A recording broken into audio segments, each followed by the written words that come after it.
The rain hammered against the windshield like angry fingers, each drop exploding into 1,000 smaller fragments before being swept away by the wipers. Detective Maria Castillo squinted through the storm, her knuckles white against the steering wheel as she navigated the winding mountain road. The GPS had lost signal 20 miles back, leaving her with nothing but instinct and the occasional weather-beaten road sign to guide her toward the small town of Cedar Falls. She was 3 hours late for what should have been a routine interview. A missing persons case that had gone cold 6 months ago was suddenly heating up again, thanks to a tip from a hotel clerk who claimed to have seen the victim just weeks before her disappearance. Maria had driven up from Denver, expecting to wrap this up in a day and head home. Now, with visibility near zero and the storm showing no signs of letting up, she realized she'd be spending the night in whatever accommodations this mountain town had to offer.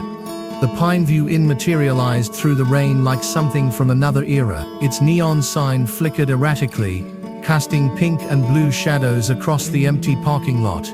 The building itself was a relic of 1960s roadside architecture, low-slung, with rooms that opened directly to the outside, and a small office tucked beneath a sagging overhang. Maria pulled her sedan under the covered entrance and killed the engine, listening to the rain drum against the roof like a funeral march.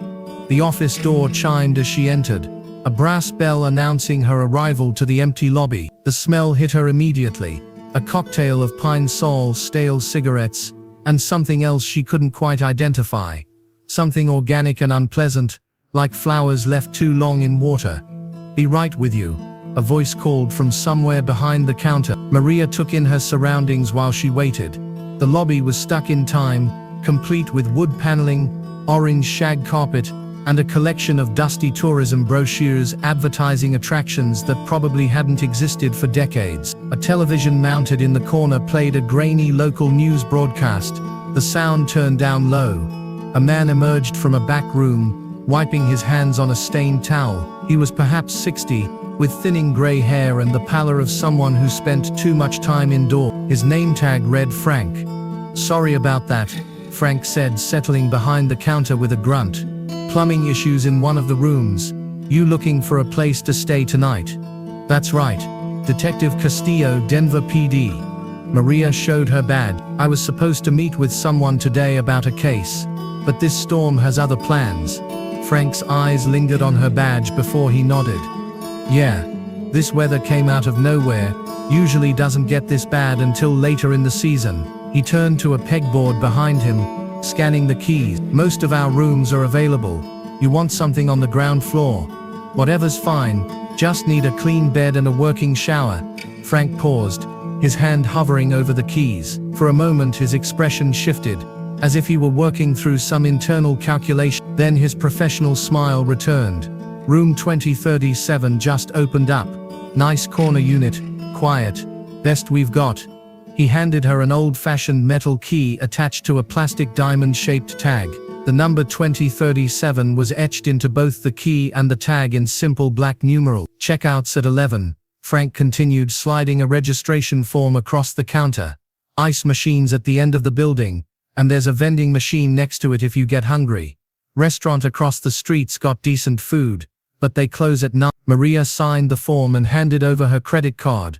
As Frank processed the payment, she found herself studying his face. There was something in his expression, a tightness around the eyes, a forced quality to his casual demeanor that triggered her detective instinct. "You get many visitors this time of year?" she asked. "Some, mostly folks passing through like yourself. Hunters during the season, few tourists in the summer." He handed back her card. "You said you were here on a case. Missing person from last year. Might be nothing, but we have to follow up on every lead." Maria pocketed her card and picked up the key. "Woman named Jessica Reeves. Ever hear that name?" Frank's face went carefully blank. "Can't say that I have. But then we get a lot of people through here. Hard to remember everyone." Maria nodded, though something in his tone suggested he was lying. She'd interviewed enough suspects to recognize the subtle signs, the slight stiffening of posture, the way his eyes flickered away from hers just a fraction too quickly. "Room 2037's around the corner," Frank said, pointing toward a side exit. "You need anything, Just pick up the phone, I'm here all night. The rain had intensified if that were possible. Maria jogged along the covered walkway, her heels echoing off the concrete. The building formed an L shape, with her room located at the far end of the longer wing. As she approached room 2037, she noticed that the rooms on either side, 2035 and 2030, the key turned easily in the lock, and the door swung open to reveal a space that was cleaner than she'd expected if dated. The room followed the same aesthetic as the lobby: wood paneling, harvest gold carpet, and furniture that looked like it had been purchased wholesale. A painting of a mountain landscape hung above the bed, the kind of generic artwork found in hotel rooms everywhere. Maria set her overnight bag on the dresser and surveyed the space. A double bed with a brown and orange bedspread dominated the room, flanked by matching nightstands with built-in radios. A small table and 2 chairs sat beneath the room's single window, which was currently obscured by heavy curtain. The bathroom was visible through an open doorway, its harvest gold fixtures somehow both hideous and oddly charming. She pulled back the curtains and peered out into the storm. Her room faced the back of the property, offering a view of the pine forest that pressed close to the building's rear wall. The trees swayed violently in the wind, their branches scraping against each other with a sound like fingernails on chalkboard. Lightning flickered in the distance, followed seconds later by thunder that seemed to shake the entire building. It was going to be a long night. Maria changed into casual clothes and tried to make sense of her notes from the Jessica Reeves case. The 24-year-old had been traveling alone, heading to a job interview in Seattle, when she'd vanished somewhere along this stretch of mountain highway. Her car had been found 3 days later in a grocery store parking lot 50 miles north.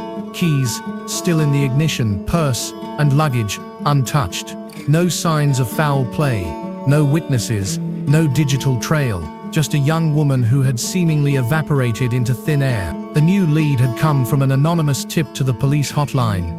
A caller claiming to be a hotel worker said they'd seen Jessica in early October, weeks before her official disappearance. The caller had been nervous, speaking quickly, and had hung up before providing any details beyond the hotel's name and location. It wasn't much, but in a case with no other leads, even the flimsiest thread was worth following. Around 8 o'clock, Maria decided to brave the storm for dinner. The restaurant Frank had mentioned turned out to be a diner called Mel's Place, a narrow building squeezed between a gas station and a boarded-up souvenir shop. The interior was brightly lit and warm, a welcome contrast to the storm raging outside. A handful of locals occupied the counter stools and corner booths, their conversation creating a low hum that mixed with the sound of rain against the windows. Maria chose a booth near the back and ordered a coffee and a burger from a waitress who looked like she'd been working there since the place opened. As she waited for her food, she listened to the conversations around her, hoping to pick up some local insight that might help with her case. Supposed to clear up by morning, but I wouldn't count on it. Told Jimmy he should have fixed that roof leak last spring. Haven't seen her around lately. Hope she's okay. This last comment caught Maria's attention. It came from an elderly man at the counter speaking to the woman beside him in a voice just loud enough to carry. Who hasn't been around? The woman asked. That girl from the hotel. Pretty thing, dark hair. Used to come in here for coffee most mornings. Haven't seen her in weeks. Maria's pulse quickened. She finished her burger quickly and approached the counter, badge in hand. Excuse me, she said to the elderly man. I couldn't help but overhear. I'm Detective Castillo, investigating a missing person case. Could you tell me more about the girl you mentioned? The man turned to face her, his weathered face creasing with concern. You think something happened to her? I'm not sure yet. Can you describe her? Like I said, pretty girl, maybe mid-20s. Dark hair, always wore it pulled back. Quiet type, polite. She'd order coffee and maybe some toast, sit by herself reading a book or working on a laptop. Maria's heart rate increased. The description matched Jessica Reeves. Do you remember when you last saw her? Must have been 3-4 weeks ago. I remember because she seemed different that last time. Nervous, kept looking over her shoulder. I asked if everything was okay, but she just paid her bill and left. Did she ever mention where she was staying, or what brought her to town? The man shook his head, never said much about herself, but I always figured she was at the Pineview. It's the only place to stay around here, unless you count the campground, and she didn't look like the camping type. Maria thanked him and left the diner with her mind racing. If Jessica had been staying at the Pineview Inn for weeks before her disappearance, it changed everything. The official timeline had her passing through the area in a single day. But if she'd been here longer, if she'd been hiding or running from something, then her disappearance took on an entirely different character. The storm was still raging when Maria returned to the hotel. The parking lot was now empty except for her sedan and an old pickup truck that probably belonged to Frank. The building's exterior lights cast eerie shadows that danced with the swaying trees, and the flickering neon sign made everything feel like a scene from a fever dream. She decided to confront Frank directly. The lobby was empty when she entered, but she could hear a television playing somewhere in the back. She rang the bell on the counter several times before Frank appeared, looking annoyed. "Problems with your room?" he asked. "No, the room's fine. I wanted to ask you about Jessica Reeves again. I just spoke with someone who says they saw her eating at the diner regularly, for weeks. That would mean she was staying here longer than just passing through." Frank's expression didn't change, but Maria caught the slight hesitation before he answered. "Like I told you, we get a lot of people through here. I can't remember everyone. This would have been in September, early October. Young woman, dark hair, traveling alone. She would have been here for an extended stay, not just a night or two. I'm sorry, but I really can't help you. Our records only go back so far, and if she paid cash," Frank shrugged. "You know how it is." Maria knew he was lying. The question was why. "Frank, I'm investigating a serious crime. If you're withholding information—" "I'm not withholding anything," Frank interrupted, his voice taking on a harder edge. "I told you what I know. Now if there's nothing else, I've got work to do." Maria stared at him for a long moment, letting the silence stretch. It was an old interrogation technique. Most people felt compelled to fill uncomfortable silence, often revealing more than they intended, but Frank just stared back, his jaw set in stubborn defiance. "All right," Maria said finally, "but if you remember anything at all, you know where to find me."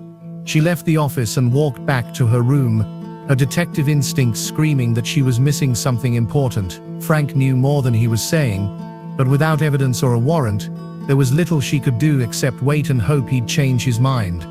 Room 237 felt different when she returned. The air seemed thicker somehow, and there was a smell she hadn't noticed before, that same organic decay-like odor she'd detected in the lobby, but stronger. Maria checked the bathroom, thinking maybe there was a plumbing issue, but everything seemed normal. She settled at the small table to review her case files again, hoping to spot some detail she'd overlooked. Outside, the storm continued its assault on the building, the wind howling through the eaves and rattling the windows. The old building creaked and groaned like a ship in rough seas, and occasionally she heard what sounded like footsteps in the room above, though she was pretty sure this was a single-story structure. Around 11 o'clock, Maria decided to call it a night. She'd had a long day, and maybe things would look clearer in the morning. She was reaching for the bedside lamp when she heard something that made her freeze. A woman's voice, muffled but distinct, coming from somewhere close by. At first, Maria thought it might be a television in another room, but as she listened, she realized the voice was crying soft, heartbroken sobs that seemed to be coming from right next door. But the rooms on either side of hers were marked out of order. Maria pressed her ear to the wall connecting her room to 239. The crying was clearer now, definitely female, and definitely coming from the adjacent room. She could also hear movement, footsteps pacing back and forth, and occasionally the sound of something being dropped or knocked over. She grabbed her jacket and stepped outside. The walkway was slick with rain, and the wind nearly knocked her off balance as she moved toward room 2039. The out-of-order sign fluttered wildly from the door handle, but she could see light seeping around the edges of the heavy curtain. Maria knocked on the door. "Hello? Are you all right in there?" The crying stopped immediately. The sudden silence was somehow more unsettling than the sobs had been. "This is Detective Castillo with the Denver police. I'm staying next door. Do you need assistance?" Still no response. Maria tried the door handle, but it was locked. She knocked again, harder this time. "Ma'am, I can hear that you're upset. If you're in some kind of trouble, I can help." A shadow moved across the curtained window, a figure passing between the light and the glass. Someone was definitely in there, and they were choosing not to respond. Maria returned to her room and called the front desk. Frank answered on the first ring, as if he'd been waiting by the phone. "There's someone in room 2039, she said without preamble, a woman who sounds distressed. The door's locked, and she won't respond to me." There was a pause. "That's not possible. Room 2039 is out of order, has been for weeks. I can see light under the curtains, and I heard someone crying. Someone's in there, Frank." Another pause, longer this time. "I'll be right there." Frank arrived within minutes, carrying a master key and wearing a rain slicker over his clothes. His face was grim as he approached room 2039. "I'm telling you, nobody should be in there," he said, inserting the key into the lock. "The plumbing's shot, and there's a mold problem. Room's not safe for occupancy." The door swung open to reveal a room identical in layout to Maria's, but in dramatically worse condition. The carpet was water-stained and moldy, the wallpaper peeling in long strips. The bathroom door hung at an odd angle, and Maria could see that the ceiling had partially collapsed, exposing pipes and insulation. The smell of decay was overwhelming, but the room was empty. No lights were on, no signs of recent occupancy. "See," Frank said, though his voice lacked conviction. "Nobody here." Maria stepped inside, ignoring the squelch of wet carpet under her feet. The room was clearly uninhabitable. She could see why it had been marked out of order, but she'd been certain she'd heard someone in here, and she could have sworn she'd seen light around the curtain. "The power's cut off to this room," Frank said, following her gaze to the light switches. "Has been since the leak started." Maria tried the switches anyway. Nothing happened, but as she turned back toward the door, something caught her eye. On the nightstand next to the moldy bed was a coffee cup, white ceramic with the diner's logo. It was clean, dry, and clearly out of place in this damaged room. "Where did this come from?" she asked, pointing to the cup. Frank looked genuinely confused. "I don't know. That shouldn't be there." Maria photographed the cup with her phone before carefully picking it up. There was no residue inside, but it smelled faintly of coffee, as if it had been used recently and then washed clean. "Has anyone else been in this room recently? Maintenance workers? Cleaning staff?" "No. Like I said, it's been sealed off for weeks." Frank was backing toward the door, clearly eager to leave. "Look, maybe you heard something from another room. Sound carries funny in these old buildings, especially during a storm." Maria took one more look around the damaged room before following him outside. Frank locked the door and rehung the out-of-order sign, his movements quick and nervous. "If you need anything else, you know where to find me," he said, and hurried back toward the office, without waiting for a response. Alone again in room 27, Maria sat on the bed and studied the coffee cup. The logo matched the one from Mel's Place, the diner where the elderly man had seen Jessica Reeves. In her experience, coincidences were rare in police work. Things usually connected for a reason. She was examining the cup more closely when she heard it again, the crying from next door, but this time, it was different. Instead of the heartbroken sobs she'd heard before, this sounded like someone calling out, though she couldn't make out the words. Maria pressed her ear to the wall again. The voice was clearer now, and what she heard made her blood run cold. "Help me," the voice whispered. "Please, someone help me." She was out the door, and knocking on room 2039 again within seconds. But when Frank arrived with the master key, they found the same empty, damaged room as before. No signs of occupancy, no lights, no explanation for what Maria had heard. "Maybe you should try to get some sleep," Frank suggested, though he wouldn't meet her eyes. "Long day, strange place. Sometimes our minds play tricks on us." But as Maria reluctantly returned to her room, she was certain of one thing. She wasn't imagining this. Someone was in room 2039, someone who needed help, and Frank knew more about it than he was admitting. She decided to conduct her own surveillance. Instead of going to bed, she sat in the chair by her window, positioning herself where she could see room 2039's door and windows. If someone was accessing that room, she was going to find out how. The hours crawled by. The storm gradually weakened, the rain diminishing from a downpour to a steady drizzle. Maria fought to stay awake, fortified by coffee from her room's small maker and her determination to solve this puzzle. Around 3 in the morning, she saw something that made her sit up straight. A figure was moving past room 2039's window, just a shadow against the curtains, but definitely human in shape. The shadow paused at the window, as if looking out, then moved away. Maria grabbed her jacket and flashlight and slipped outside. The walkway was still wet, but the wind had died down enough that she could move quietly. She approached room 2039 carefully, listening for any sound from within. The room was silent, but she was sure she'd seen someone at the window. She tried peering through a gap in the curtains, but the interior was too dark to make out any details. Then she heard footsteps behind her. Can't sleep either. Maria spun around to find Frank standing a few feet away, no longer wearing his rain gear. In the dim light from the walkway lamps, his face looked haggard and strained. "I saw someone at the window," Maria said. "Did you?" Frank moved closer, and Maria instinctively took a step back. "Funny thing about this place. People see things sometimes. Things that don't make sense." "What are you talking about, Frank?" He was quiet for a long moment, staring at the door to room 2039. When he finally spoke, his voice was barely above a whisper. "She was supposed to check out 6 months ago, paid for one night, just like everyone else. But she never left." Maria's pulse quickened. "Who never left?" "Jessica. The girl you're looking for. She stayed in room 2037, your room, but on her last night." Frank trailed off, shaking his head. "What happened on her last night?" Frank looked at Maria for the first time since approaching her, and she saw fear in his eyes. Not the fear of getting in trouble, but something deeper and more primitive. She found out about room 2039, about what happened there, and when she threatened to go to the police. He shrugged helplessly. "Well, I couldn't let that happen." The pieces were falling into place with sickening clarity. Maria's hand moved instinctively to her service weapon, but Frank held up his hands. "I'm not going to hurt you," he said. "Not like I hurt her. That was an accident. I just wanted to scare her, make her understand that some things are better left alone."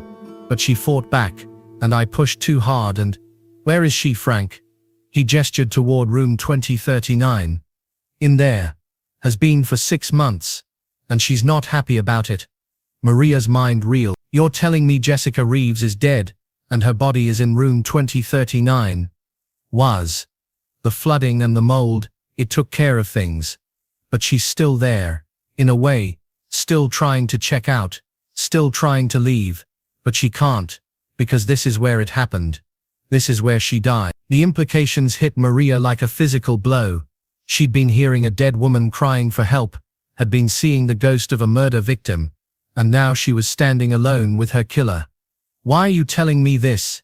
she asked, her hand moving to her weapon. Frank saw the movement and shook his head. "Because I'm tired. 6 months of listening to her cry, of seeing her at the window, of cleaning up coffee cups that shouldn't exist. I thought maybe if someone else knew, if someone else could hear her, maybe she'd finally move on." "Frank, you need to turn yourself in. We can work with the prosecutor, explain that it was an accident." "No," his voice was firm. "I'm not going to prison. I've lived my whole life in this place, and I'll die here too. But you," he looked at her with something that might have been sympathy, "you don't belong here. You should leave. First thing in the morning, you should get in your car and drive back to Denver and forget you ever heard the name Jessica Reeves." "You know I can't do that." Frank nodded sadly. "Yeah, I figured. That's why I had to put you in room 27. Same room she stayed in. Thought, maybe if you experienced what she experienced, you'd understand." A final piece clicked into place.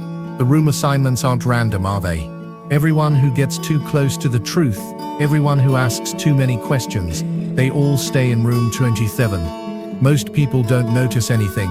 They sleep through the night, check out in the morning, never come back. But some people like you and Jessica, you're sensitive to these things. You hear her, you see her, you can't let it go. How many others have there been? Frank's face crumpled. Just Jessica. She was the first one to figure it out, the first one to threaten exposure. But if more people start asking questions, if more people won't let sleeping dogs lie. He left the implication hanging. Maria realized with horrible clarity that she was in mortal danger. She was alone with a confessed killer, miles from backup, in a place where people routinely disappeared without a trace. Her hand closed around her weapon's grip. "I have to call this in, Frank. You know that. Your phone won't work," he said matter-of-factly. No cell service out here during storms, and the landlines in the rooms are disconnected. Have been for years. Maria checked her phone. No bars. Frank was right. The office phone is locked up tight, and I've got the only key. They stared at each other in the dim light, both understanding that they'd reached a point of no return.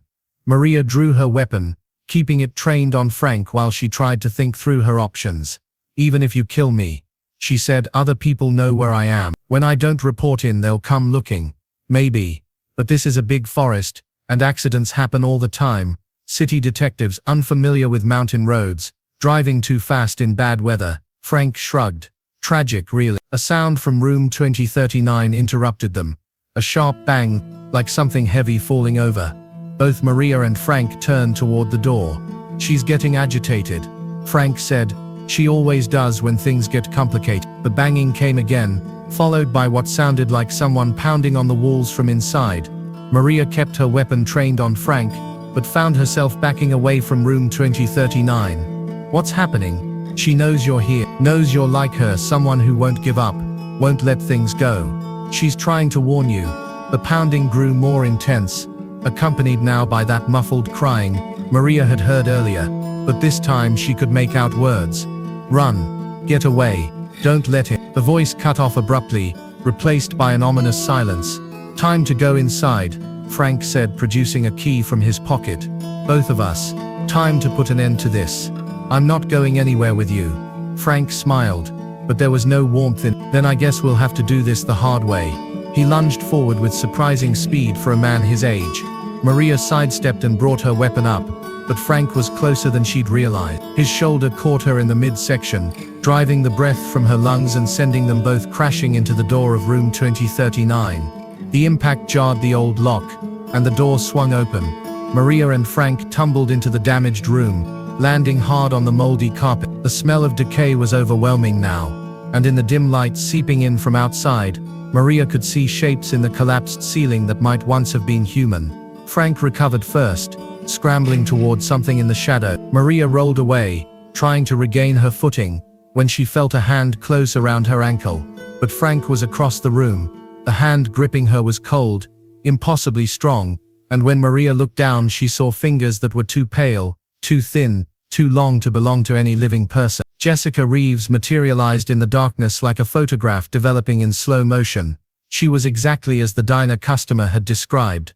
Mid-20s, dark hair, pretty in a haunted sort of way, but her skin had the gray pallor of the long dead, and her eyes held a fury that made Maria's blood freeze. Jessica's mouth opened, and when she spoke, her voice came from everywhere and nowhere at once. He killed me. He's going to kill you. Don't let him. Frank let out a strangled cry and stumbled backward, dropping whatever he'd been reaching for. She's not real. It's just the mold, hallucinations from breathing the spores. But Jessica was solidifying, becoming more real with each passing second. She released Maria's ankle and turned toward Frank with an expression of absolute hatred. You put my body in the walls, Jessica said, her voice like wind through a broken window. You sealed me up and left me to rot. But I'm still here, Frank.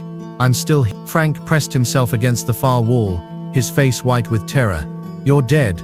You're supposed to be gone. I'll be gone when justice is done. When everyone knows what you did to me. What you've done to others. Maria struggled to her feet, keeping both Frank and Jessica in sight. Jessica, how many others? The ghost turned to her, and Maria saw something that might have been gratitude in those dead eyes. Check the walls. Behind the paneling. He's been doing this for years. Frank made a break for the door, but Jessica moved with inhuman speed, blocking his path. He screamed and stumbled backward, falling hard against the damaged drywall. The impact dislodged a section of paneling, revealing a hollow space behind. Something rolled out onto the floor. Something round and white that caught the dim light. A skull yellowed with age.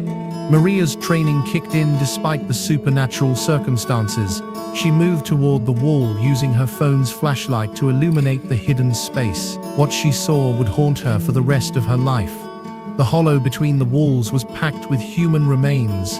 Bones, clothing, personal effects.